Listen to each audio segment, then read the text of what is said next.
Bapak Dr. Erpin Effendi MPD selaku dosen pengampu pada mata kuliah Islam, Sains, dan Peradaban. Perkenalkan, saya Lali Yuzita Maharani Putri sebagai moderator dan ada teman saya atas nama Anila Rahmania sebagai pemateri pertama dan saya menjadi pemateri kedua, kemudian Lara Iswatari sebagai pemateri ketiga dan Octavia Krisna Putri menjadi pemateri keempat. Di sini kami akan menjelaskan tentang Islam, sains, dan isu global. Pada era globalisasi saat ini, perkembangan ilmu pengetahuan dan teknologi berlangsung sangat pesat. Berbagai isu global seperti perubahan iklim, krisis moral, perkembangan teknologi, informasi, kemiskinan, dan kesehatan menjadi tantangan bagi kehidupan masyarakat di dunia.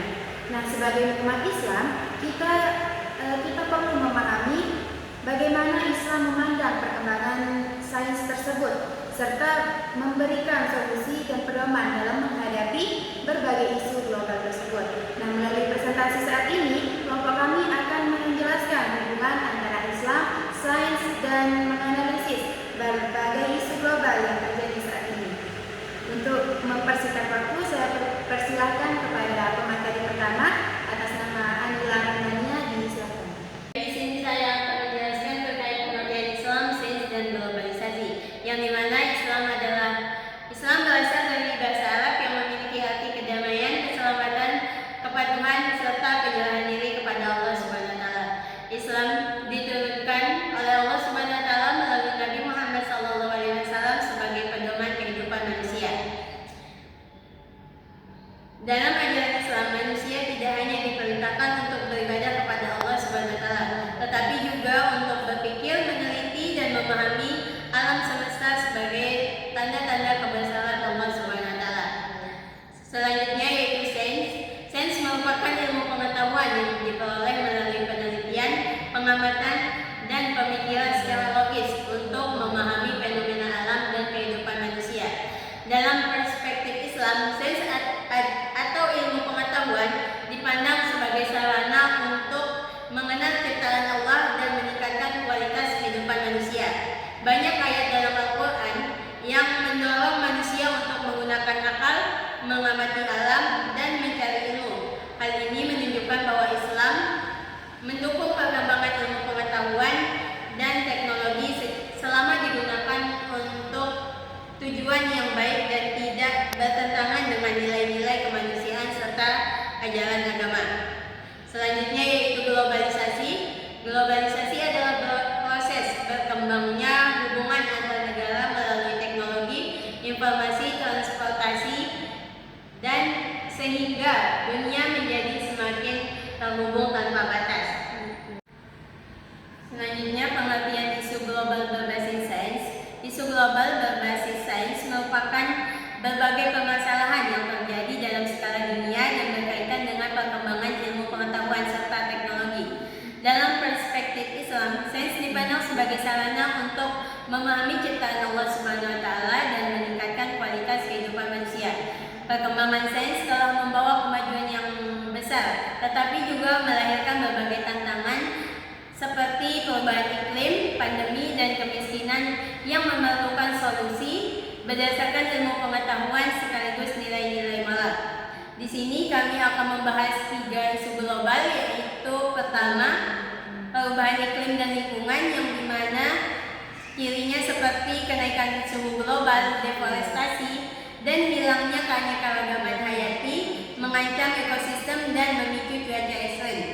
Yang kedua yaitu kesehatan masyarakat dan pandemi, yaitu kerentanan sistem kesehatan dan ancaman penyakit menular terus mendorong dunia untuk memperkuat kesiapsiagaan. Yang terakhir yaitu kemiskinan dan ketimpangan, yang dimana kesenjangan ekonomi yang tajam serta pelanggaran hak asasi manusia memicu konflik dan menghambat pembangunan global. Sekian dari saya. Wassalamualaikum warahmatullahi wabarakatuh. Baiklah, saya di sini akan menjelaskan tentang hubungan peradaban Islam dan sains. Islam, sains, dan peradaban memiliki hubungan yang saling melengkapi.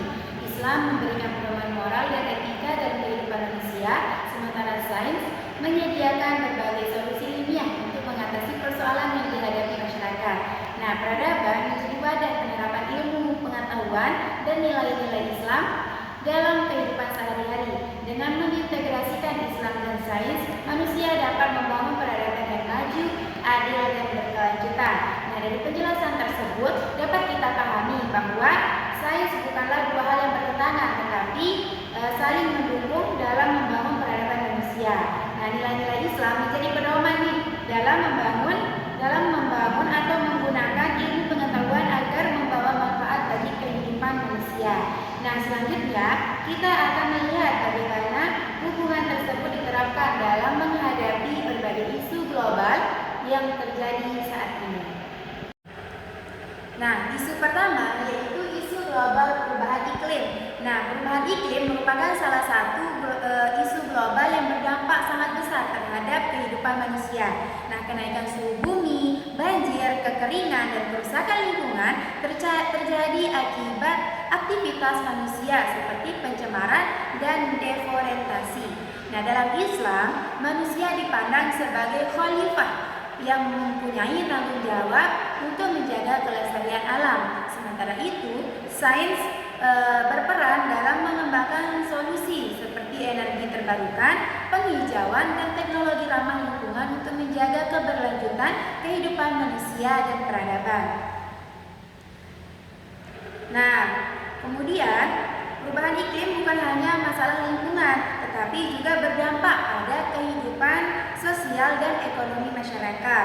Oleh karena itu, diperlukan kesadaran dalam menjaga kelestarian alam.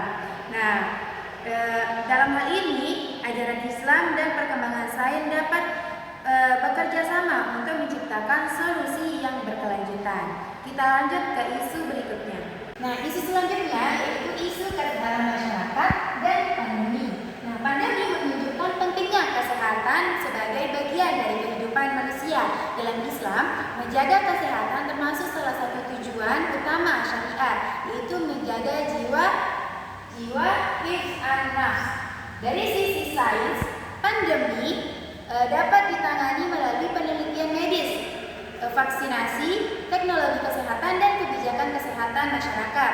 Kerjasama antara nilai-nilai Islam dan perkembangan sains sangat diperlukan.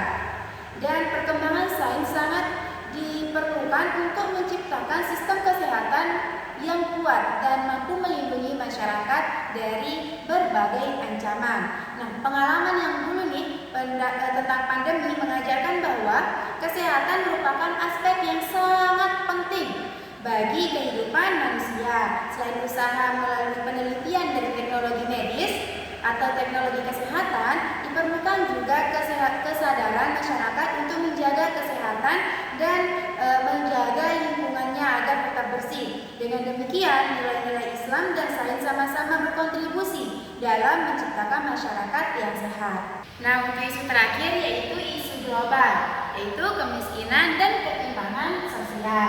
Nah, kemiskinan dan ketimpangan sosial merupakan masalah global yang dapat menghambat pembangunan manusia. Islam juga menekankan pentingnya untuk keadilan sosial, yaitu melalui zakat, infak, dan sedekah untuk membantu masyarakat yang membutuhkan. Nah, di sisi lain, ilmu pengetahuan dan teknologi dapat digunakan nih untuk meningkatkan kualitas pendidikan, membuka lapangan pekerjaan, dan menciptakan kebijakan ekonomi yang lebih merata. Dengan demikian, Islam dan sains dapat bekerja sama dan mengurangi kesenjangan sosial dan meningkatkan kesejahteraan masyarakat. Nah, kemiskinan dan ketimpangan sosial merupakan tantangan yang masih dihadapi oleh negara kita hingga saat ini. Karena itu, diperlukan juga kerjasama antara pemerintah, masyarakat, dan berbagai pihak lainnya melalui penerapan nilai-nilai keadilan dan dalam Islam serta memanfaatkan ilmu pengetahuan dan teknologi. Upaya mengurangi kemiskinan dapat dilakukan secara efektif. Baik, saya sebagai pemateri ketiga yang akan menjelaskan nilai-nilai Islam yang relevan dalam merespon isu-isu global berbasis sains, di mana yaitu dalam menghadapi berbagai isu global berbasis sains, Islam menawarkan sejumlah nilai yang relevan seperti keadilan, tolong menolong, kepedulian sosial, tanggung jawab, toleransi, dan menjaga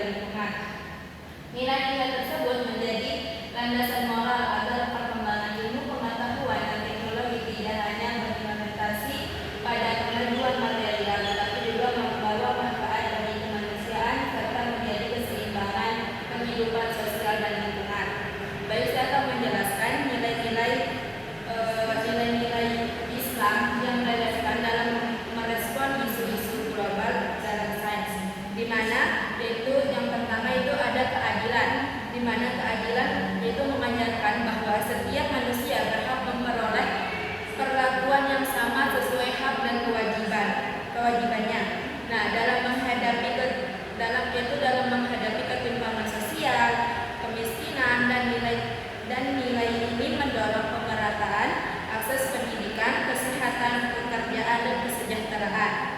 Dalam perspektif sains, keadilan dapat diwujudkan melalui pemanfaatan teknologi dan kebijakan berbasis data untuk meningkatkan kesejahteraan masyarakat secara merata. Nah, terdapat nilai-nilai keadilan ini terdapat juga pada surah ayat Al-Quran, yaitu surah An-Nahl ayat 90. Lalu yang kedua yaitu tolong menolong, di mana Islam mengajarkan pentingnya saling membantu dalam kebaikan dan ketakwaan. Nilai tolong menolong ini sangat dibutuhkan dalam menghadapi berbagai masalah global seperti pandemi, bencana alam, dan kemiskinan. Dengan dukungan ilmu pengetahuan dan teknologi, kerjasama dapat dilakukan lebih efektif melalui penyebaran informasi, layanan kesehatan digital, dan program bantuan sosial.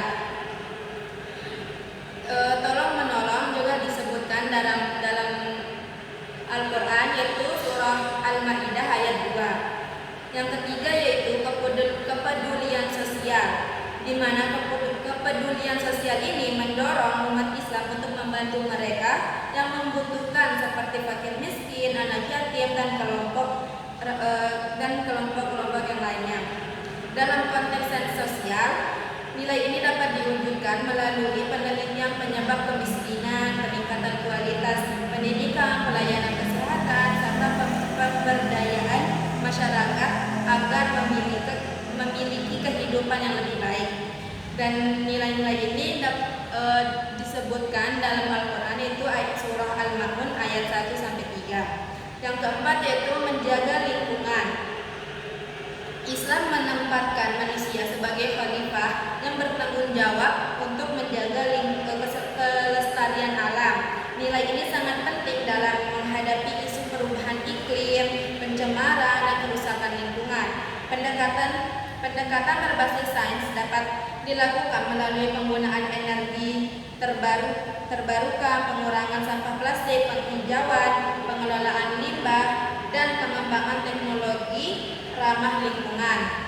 Nah, nilai menjaga lingkungan ini sudah disebutkan di dalam Al-Quran, yaitu surah Al-A'raf ayat 56. Mungkin sekian dari saya. Wassalamualaikum warahmatullahi wabarakatuh.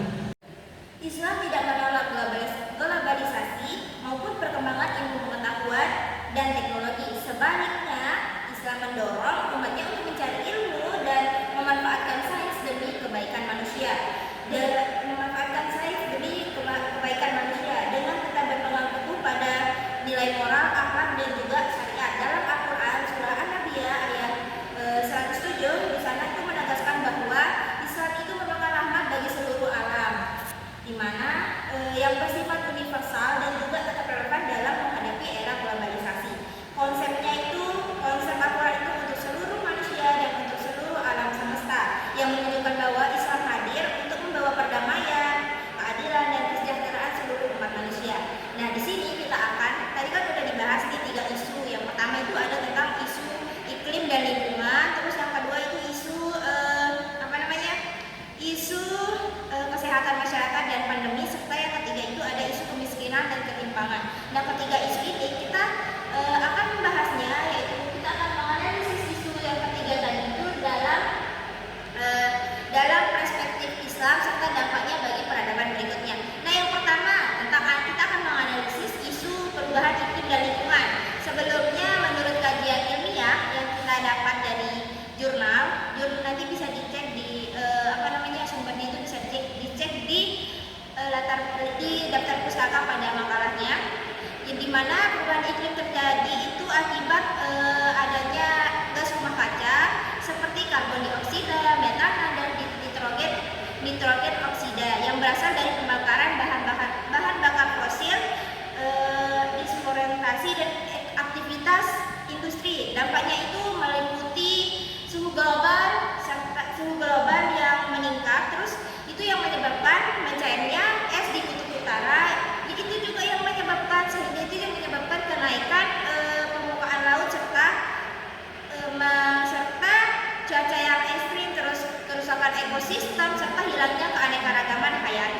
Dalam perspektif Islam itu sendiri, manusia itu diberi amanah sebagai khalifah dan juga sebagai khalifah atau pemimpin dan juga penjaga bumi. Islam mengajarkan bahwa alam diciptakan dalam keadaan yang seimbang sehingga manusia wajib dan tidak merusaknya.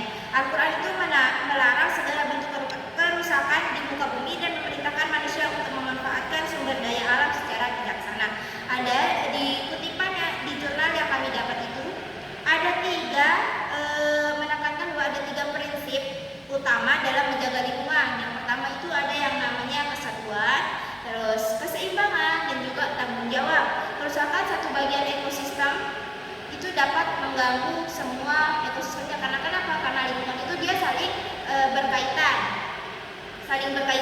Nah, tadi kan dari perubahan iklim dan lingkungan itu kan contohnya tadi itu kan ada suhu global, kenaikan suhu global, terus mencairnya es di kutub selatan atau di kutub utara itu udah aneh. Terus kenaikan permukaan laut serta cuaca ekstrim dan lain-lainnya itu akan memiliki dampak bagi kemanusiaan dan peradaban yang akan mendatang. Karena kenapa? Karena apa yang kita lakukan hari ini emang kita nggak lihat ya dampaknya, tapi besok nanti suatu hari nanti itu kita akan merasakan dampaknya. Dampaknya itu seperti apa? Meningkatnya frekuensi bencana alam dan cuaca yang ekstrim. Dengan kenaikan suhu global tadi itu akibat dari rusaknya ekosistem lingkungan akibat rumah kaca tadi itu akan meningkatkan frekuensi bencana dan juga cuaca yang tidak akan bisa ditebak. Kadang akan panas, kadang akan dingin, kadang akan kemarau panjang, kadang akan hujan yang tidak menentu. Itu semua akan berkibat kepada sektor pertanian, yaitu bahan pangan dan juga air bersih yang kurang. Karena kenapa? Karena dengan cuaca yang tidak menentu itu akan membuat pertumbuhan atau kesuburan tanah itu juga akan berpengaruh, sehingga akan menurunnya kualitas pangan serta berkurangnya juga. Dan juga air bersih yang kurang itu juga akan sangat berpengaruh pada kesehatan umat manusia. Dan kalau sudah dampak yang kedua tadi itu sudah terasa, terus itu akan meningkatkan kayak kata saya tadi itu kan meningkatkan resiko penyakit akibat perubahan lingkungan tadi itu dan kurangnya air bersih dan juga krisis pangan yang terjadi. Setelah itu akan terancamlah keberlanjutan peradaban manusia dan kualitas hidup generasi yang akan mendatang. Nah, selanjutnya kita akan membahas atau menganalisis isu yang kedua, yaitu tentang isu kesehatan masyarakat dan pandemi. Nah, di sini kita ketahui bersama kalau dalam sudut pandang sains itu sendiri, pandemi itu menunjukkan bahwa dunia itu masih rentan terhadap penyebaran penyakit menular. Karena kenapa? Karena mobilitas manusia yang tinggi, kepadatan penduduk yang sangat tinggi, serta kerusakan lingkungan yang tadi itu kerusakan lingkungan yang mempercepat terjadinya berbagai penyakit baru. Oleh karena itu diperlukan sistem kesehatan yang kuat, pencegahan penyakit dan kesiapsiagaan bencana guna untuk mengantisipasi. Dalam perspektif Islam itu sendiri, menjaga kesehatan itu merupakan bagian dari tujuan syariat, khususnya menjaga jiwa. Islam sangat menekankan kebersihan, sanitasi, pola hidup sehat serta mencegah penyakit. Dalam kutipan jurnal yang kami ambil, ada yang menjelaskan bahwa kesehatan manusia itu sangat dipengaruhi oleh lingkungan yang sehat lingkungan yang bersih dapat mendukung kesehatan. Sebaliknya, lingkungan yang rusak dapat menjadi sumber penyakit. Islam juga mengajarkan pentingnya menjaga kebersihan diri dan lingkungan. Dengan cara apa? Salah satunya itu dengan wudhu, terus mandi, terus menjaga kebersihan tempat tinggal kita atau lingkungan sekitar kita, terus serta menghindari perilaku-perilaku yang dapat merusak lingkungan atau dapat membahayakan kesehatan masyarakat. Nah, tadi kalau isu kesehatan masyarakat dan pandemi ini sudah terjadi, tentu saja akan ada dampaknya ya bagi peradaban berikutnya atau generasi berikutnya atau kemanusiaannya kan. Yang pertama itu menurut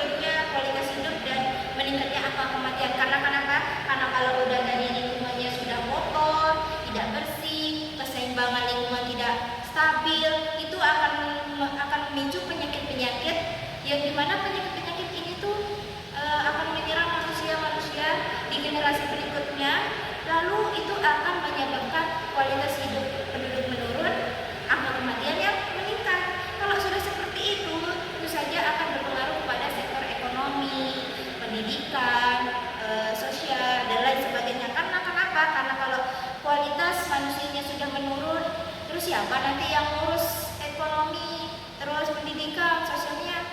Itu otomatis akan berpengaruh kan.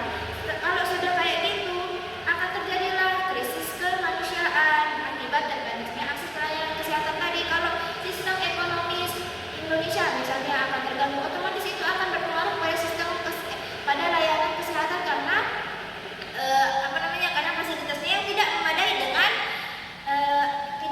dengan banyaknya pasien, banyaknya orang yang sakit, terus kualitas hidup yang menurun, itu akan sangat berpengaruh sehingga akan menyebabkan menurunnya produktivitas masyarakat yang berdampak pada kemajuan peradaban yang akan datang atau pada saat isu ini terjadi. Isu ini tuh memang dia kayak pelan-pelan terjadinya, enggak dia kayak langsung gitu, enggak dia kayak gitu. Nah, selanjutnya ada isu yang ketiga yaitu tentang kemiskinan dan ketimpangan. Nah, di sini kemiskinan dan ketimpangan sosial itu merupakan tantangan global yang dapat menghambat kesejahteraan masyarakat.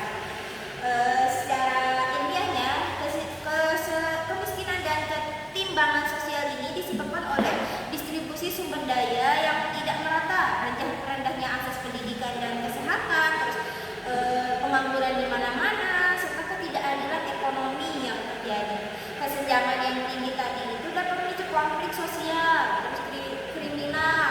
Lalu terjadilah yang namanya pelanggaran HAM, hak asasi manusia. Dalam perspektif Islam itu sendiri, kemiskinan itu tidak hanya dipahami sebagai kekurangan materi, tetapi juga keterbatasan akses terhadap pendidikan, kesehatan, dan juga kesejahteraan sosial. Islam menawarkan solusi dengan adanya zakat, sedekah, infak, wakaf, dan prinsip keadilan sosial untuk menciptakan pemerataan yang sejahtera. Islam memang memandang bahwa setiap manusia itu memiliki hak yang sama, hak untuk hidup yang layak, ya, dan memperoleh kesempatan yang sama dalam pembangunan. Konsep rahmatul lil alamin menegaskan bahwa kesejahteraan harus dirasakan seluruh manusia tanpa diskriminasi. Oleh karena itu, Islam menolak penindasan ekonomi, eksploitasi, dan keadilan yang dapat memperlebar jurang kemiskinan. Nah, tadi kan isu kemiskinan dan ketimpangan ini itu terjadi karena ketidakmerataan ekonomi, ya. Rata-rata kayak gitu. Jadi itu yang menyebabkan berlebar-lebar masalah lainnya kayak kriminalitas, terus pelanggaran HAM dan lain sebagainya. Itu tentu saja akan memiliki dampak yang sangat besar bagi peradaban manusia dan kemanusiaan. Karena yang dimana yang pertama itu dampaknya itu meningkatnya konflik sosial tadi dan ketidakstabilan masyarakat. Karena kalau udah kemiskinan kayak masyarakatnya yang miskin semakin miskin, yang kaya semakin kaya, itu kan sudah tidak merata, ya. Karena yang pengangguran banyak, terus ekonominya gini-gini aja, gitu kan. Pasti itu akan meningkatkan konflik masyarakat. Padahal kan pada prinsipnya itu manusia itu memiliki dasar hidup yang memiliki hak untuk hidup yang layak dan juga memiliki kesempatan yang sama rata. Tapi kalau sudah kayak gitu sudah tidak seimbang dari sananya, itu pasti akan terjadilah konflik, dan juga kan kalau sudah terjadi konflik otomatis ketidakstabilan masyarakat itu akan terjadi. Lalu kalau sudah kayak gitu akan terhambatlah pembangunan sumber daya manusianya. Kalau udah kayak gitu akan meningkatkan angka kriminalitas dan pelanggaran HAM tadi. Lalu kalau sudah dampak ketiga tadi itu terasa, pasti akan berdampak juga pada peradaban dengan menurutnya kualitas hidup masyarakat yang tidak memiliki kesempatan setara untuk berkembang. Kalau sudah tidak setara untuk berkembang, terus keadilan tidak ditegakkan, terus itu semua akan berpengaruh kepada peradaban saat itu juga atau juga peradaban yang akan datang. Jadi itu saja analisis 3 isu global tadi. Jadi selanjutnya akan dilanjutkan oleh teman saya Mas Ferdinand. Nah, untuk selanjutnya yaitu dampak globalisasi bagi peradaban dan kemanusiaan. Nah, globalisasi membawa berbagai dampak positif seperti kemajuan ilmu pengetahuan dan teknologi, meningkatnya akses pendidikan, kemudahan komunikasi, serta berkembangnya sektor ekonomi dan kesehatan. Namun, globalisasi juga menimbulkan dampak negatif nih, seperti krisis moral, terus penyebaran hoaks, kemudian radikalisme, kerusakan lingkungan, serta hilangnya identitas budaya dan nilai-nilai keislaman. Oleh karena itu, diperlukan pemanfaatan teknologi secara bijaksana dengan tetap berpegang pada nilai-nilai agama dan kemanusiaan. Jadi teman-teman, kita udah berada di penghujung acara, yaitu saya akan menyampaikan kesimpulan dari semua materi-materi yang sudah dijelaskan. Kesimpulannya yaitu Islam, sains, dan isu global memiliki hubungan yang erat dalam kehidupan manusia modern. Nah, Islam memberikan pedoman moral dan etika, sedangkan sains menyediakan solusi ilmiah terhadap berbagai tantangan global. Dengan mengintegrasikan nilai-nilai Islam dan perkembangan ilmu pengetahuan, manusia dapat membangun peradaban yang maju, adil, dan damai, serta berkelanjutan. Sekian dari kelompok kami, kurang dan lebihnya mohon maaf. Wabillahi taufiq wal hidayah. Wassalamualaikum